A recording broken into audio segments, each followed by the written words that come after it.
ഇന്നത്തെ യാത്ര കർണാടകയിലെ ഏറ്റവും വലുപ്പമുള്ള ബേർഡ് സാങ്ച്വറിയിലേക്കാണ്. മൈസൂരിൽ നിന്നുമാണ് ഈ യാത്ര സ്റ്റാർട്ട് ചെയ്യുന്നത്. രംഗനാഥിട്ടു ബേർഡ് സാങ്ച്വറി എന്നാണ് ഈ പക്ഷി സങ്കേതത്തിന്റെ പേര്. മൈസൂരിൽ നിന്നും ബാംഗ്ലൂരിലേക്കുള്ള റൂട്ടിൽ തന്നെയാണ് ഈ പക്ഷി സങ്കേതം സ്ഥിതി ചെയ്യുന്നത്. ദൂരെയായി കാണുന്നത് ചാമുണ്ഡി ഹിൽസ് ആണ്.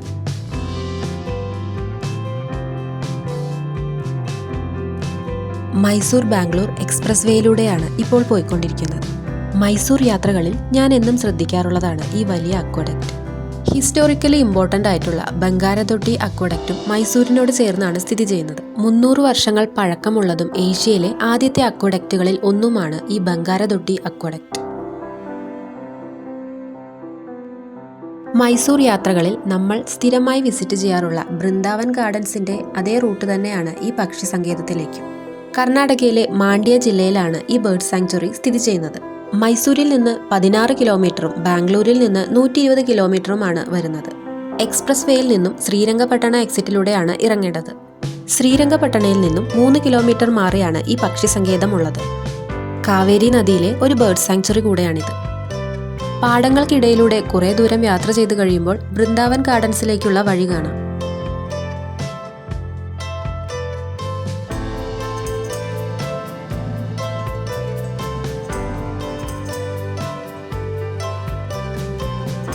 ഈ റൂട്ടിലൂടെ കുറച്ച് സമയം മുന്നോട്ട് യാത്ര ചെയ്താൽ നമുക്ക് രംഗനാഥിട്ടു ബേർഡ് സാങ്ച്വറിയുടെ ബോർഡ് കാണാൻ സാധിക്കും.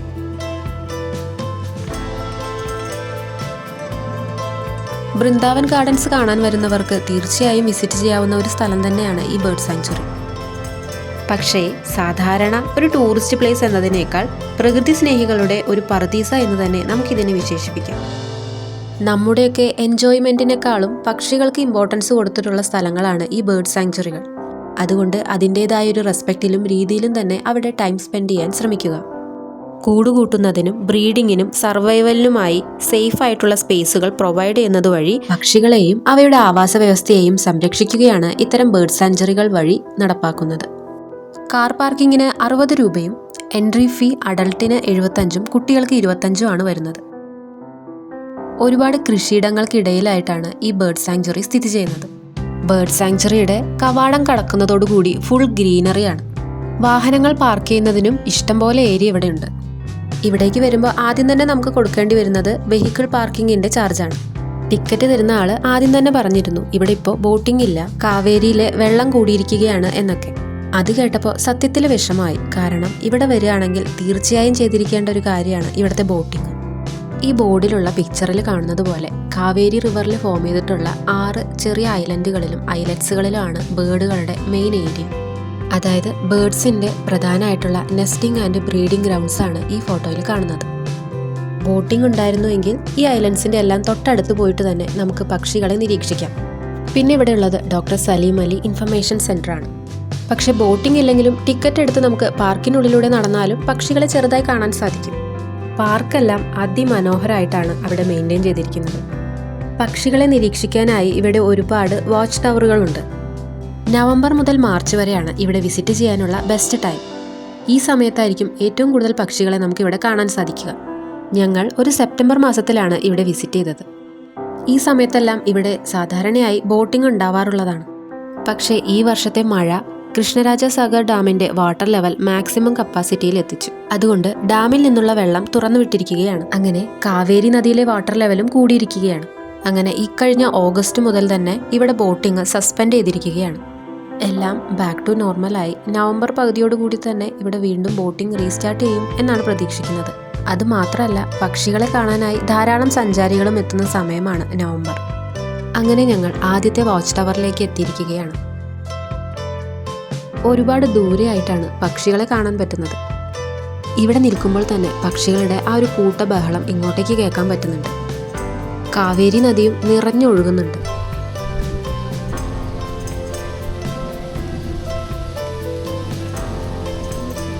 നല്ല സുഖമുള്ള കാറ്റും നല്ല ഭംഗിയുള്ള കാഴ്ചയും ആസ്വദിച്ച് നമുക്ക് കുറേ സമയം ഇവിടെ ഇരിക്കാൻ തോന്നും.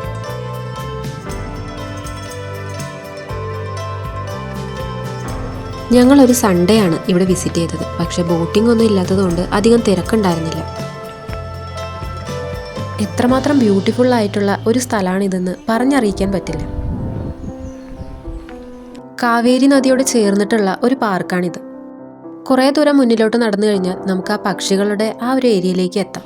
എങ്കിലും പക്ഷികളെ വളരെ ക്ലോസ് ആയിട്ട് ഒബ്സർവ് ചെയ്യാൻ നമുക്ക് ബോട്ടിങ് തന്നെ വേണം. പാർക്കിൽ അവിടെ ഇവിടെയൊക്കെയായി പക്ഷികളുടെ ഡീറ്റെയിൽസും കാര്യങ്ങളെല്ലാം എഴുതി വെച്ചിട്ടുണ്ട്. 1648 മൈസൂർ ഭരിച്ചിരുന്ന ഖണ്ഡീരവ നരസിംഹരാജ വാഡിയാർ എന്ന രാജാവ് കാവേരി നദിക്ക് കുറുകെ ഒരു തടയണ പണിതു. അങ്ങനെയാണ് നദിയിൽ ഈ ചെറിയ ഐലൻഡുകളും ഐലറ്റ്സുകളൊക്കെ ഫോം ചെയ്തത്. ഈ തുരുത്തുകൾ തേടിയാണ് പക്ഷികൾ ഇവിടെ എത്തിത്തുടങ്ങിയത് എന്ന് പറയപ്പെടുന്നു. അതു പിന്നീട് ദേശാടന കിളികളുടെ പ്രജനന കേന്ദ്രവുമായി മാറി. അതിനുശേഷം 1940കളിൽ ഇന്ത്യയുടെ ബേർഡ്മാൻ എന്നറിയപ്പെടുന്ന പ്രശസ്ത ഓർണിത്തോളജിസ്റ്റ് ഡോക്ടർ സലീം അലി ഇവിടം സന്ദർശിക്കുകയും ഇവിടുത്തെ പക്ഷി വൈവിധ്യം മനസ്സിലാക്കുകയും ഈ പ്രദേശത്തെ സംരക്ഷിത മേഖലയായി പ്രഖ്യാപിക്കാൻ അന്നത്തെ മൈസൂർ മഹാരാജാവിനോട് ശുപാർശ ചെയ്യുകയും ഉണ്ടായി. അങ്ങനെ സലീം അലിയുടെ അഭ്യർത്ഥന മാനിച്ചുകൊണ്ട് മൈസൂർ മഹാരാജാവ് 1940 ഈ പ്രദേശത്തെ പക്ഷി സങ്കേതമായി പ്രഖ്യാപിച്ചു. അങ്ങനെയാണ് സലീം അലിയോടുള്ള ആദര സൂചകമായി 2015 ഇവിടെ doctor Salim Ali information centre സ്ഥാപിച്ചത്. 2022 മുതൽ ഇവിടം റാംസാർ സൈറ്റായി പ്രൊട്ടക്ട് ചെയ്യുന്നുണ്ട്. രംഗനാഥിട്ടു ബേർഡ് സാങ്ച്വറി കർണാടകയുടെ പക്ഷികാശി എന്നും അറിയപ്പെടുന്നു. ഇതാണ് ബോട്ടിംഗ് പോയിന്റ്. ബോട്ടിംഗ് ഉണ്ടായിരുന്നെങ്കിൽ നല്ല തിരക്കുണ്ടാവേണ്ട സ്ഥലമാണിത്. പെനിൻസുലാർ ഇന്ത്യയിലെ റിച്ചസ്റ്റ് ബേർഡ് ഡൈവേഴ്സിറ്റി ഉള്ളത് നമ്മുടെ തട്ടേക്കാടുള്ള ഡോക്ടർ സലീം അലി ബേർഡ് സാങ്ച്വറിയിലാണ്. ഇനി നമുക്ക് ഈ ബേർഡ് സാങ്ച്വറിയിൽ കണ്ടുവരുന്ന ചില ഇമ്പോർട്ടൻ്റ് ആയിട്ടുള്ള ബേർഡ്സ് ഏതൊക്കെയാണെന്ന് നോക്കാം. 170ഓളം ബേർഡ് സ്പീഷീസുകളെയാണ് ഇവിടെ റെക്കോർഡ് ചെയ്തിട്ടുള്ളത്. അതിൽ തന്നെ പെയിൻറ്റഡ് സ്റ്റോർക്ക് എന്നറിയപ്പെടുന്ന പക്ഷികളെയാണ് ഇവിടെ മോസ്റ്റ് കോമൺലി കാണാൻ സാധിക്കുക. പേര് പോലെ തന്നെ കാണാൻ ഭയങ്കര ബ്യൂട്ടിഫുൾ ആയിട്ടുള്ള പക്ഷികളാണിവ. ഇവയുടെ തലഭാഗവും കൊക്കും ഓറഞ്ച് കളറിലാണ് കാണുന്നത്. വാൽഭാഗത്തായിട്ടുള്ള തൂവലുകൾക്കും കാലുകൾക്കും പിങ്ക് കളറാണ്. പിന്നെ ശരീരത്തിൻ്റെ ഭൂരിഭാഗവും വൈറ്റ് കളറിലും ചിറകിൻ്റെ അറ്റം ഭാഗത്ത് മാത്രം ബ്ലാക്ക് കളറും കാണാം. അങ്ങനെ നല്ലൊരു കളർ കോമ്പിനേഷനാണ് ഈ പക്ഷികളുടെ ശരീരത്തിന്. ഇവിടെ വിസിറ്റ് ചെയ്തപ്പോൾ ഞങ്ങളും ഈ പക്ഷിയെ തന്നെയായിരുന്നു കണ്ടിരുന്നത്. പിന്നെ ഡീറ്റെയിൽഡ് ആയിട്ടുള്ള ബേർഡ് വാച്ചിങ്ങിന് വരുന്നുണ്ടെങ്കിൽ നമ്മൾ തീർച്ചയായും ഒരു ബൈനോക്കുലർ കയ്യിൽ കരുതുന്നത് നല്ലതായിരിക്കും.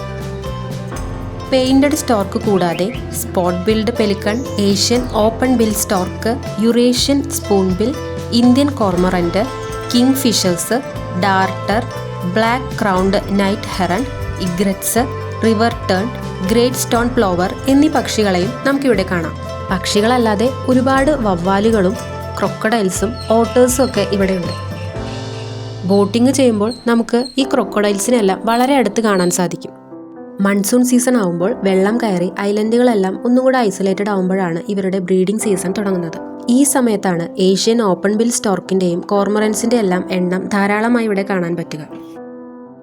പിന്നെ വിൻ്റർ സീസൺ ആവുമ്പോഴാണ് white stork, northern shovelers, wagtails പോലെയുള്ള മൈഗ്രേറ്ററി ബേർഡുകളുടെ വരവ്.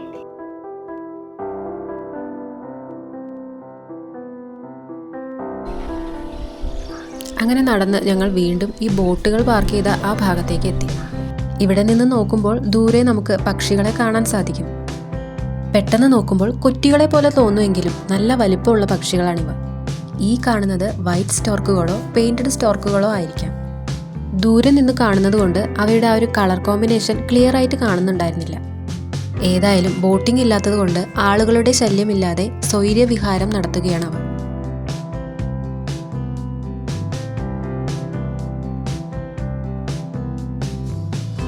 ഇവിടെയും ഒരു വാച്ച് ടവർ ഉണ്ട്. ഞാനും അതിനു മുകളിൽ കയറി കുറച്ച് വിഷ്വൽസ് എല്ലാം എടുത്തു. ഇവിടെ നിൽക്കുമ്പോൾ പക്ഷികളുടെ നല്ല ബഹളം കേൾക്കുന്നുണ്ട്.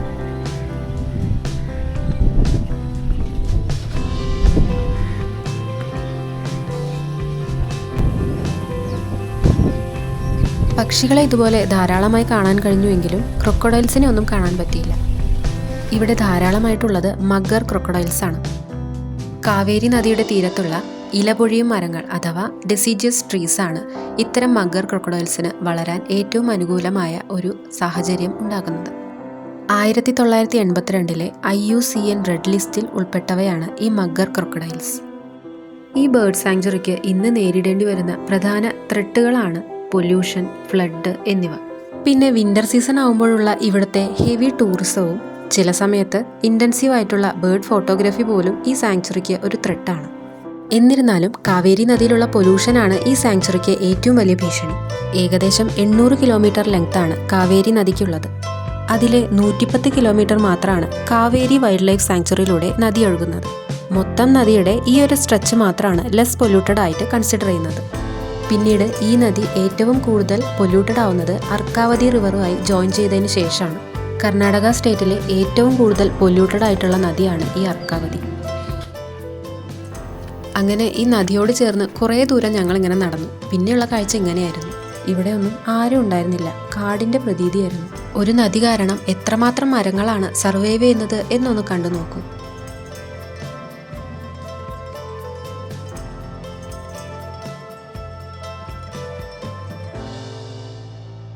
പിന്നെ ഇവിടെ ആ ഒരു കാടിൻ്റെ പ്രതീതി അങ്ങനെ തന്നെ നിലനിർത്തിയിട്ടുണ്ടായിരുന്നു. മരങ്ങളൊക്കെ അതുപോലെ തന്നെ.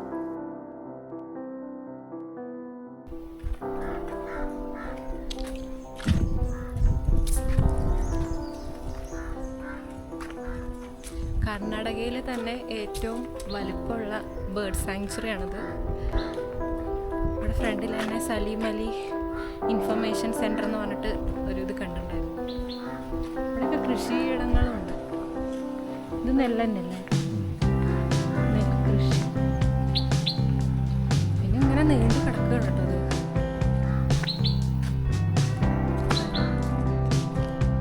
ഒരുപാട് ദൂരം ഇങ്ങനെ നീണ്ടു കിടക്കുന്നു. ഇവിടെ ആണെങ്കിൽ നല്ല കാമായിട്ടുള്ളൊരു അറ്റ്മോസ്ഫിയറാണ്.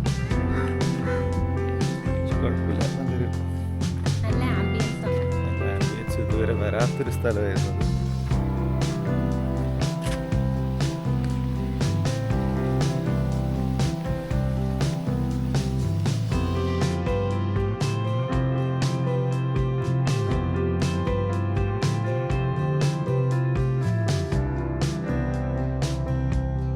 പിന്നെ കുറേ ദൂരമൊക്കെ നടന്നപ്പോൾ ഭയങ്കര സൈലൻസും ആരുടെ അനക്കവും ഇല്ലാതായി.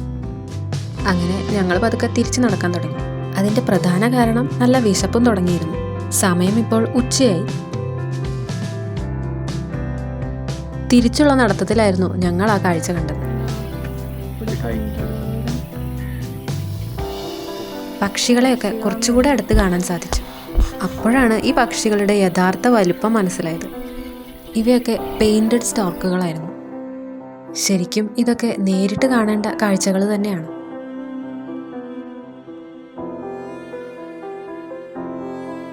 ഈ നദിയിലെ ഐലൻഡുകളിലുള്ള ഇത്തരം മുളകളാണ് ഇവരുടെ പ്രധാനമായിട്ടുള്ള നെസ്റ്റിംഗ് ആൻഡ് ബ്രീഡിംഗ് ആയിട്ടുള്ള ഏരിയകൾ.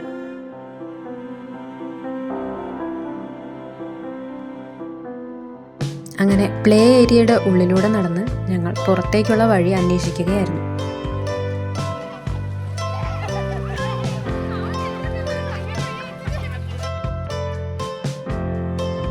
ഇതിനകത്തേക്ക് കയറുമ്പോൾ തന്നെ പാർക്കിംഗ് ഏരിയയുടെ അടുത്തായിട്ട് ഒരു റെസ്റ്റോറൻറ്റ് കണ്ടിരുന്നു. അങ്ങനെ നടന്ന് പാർക്കിംഗ് ഏരിയയിലെത്തി.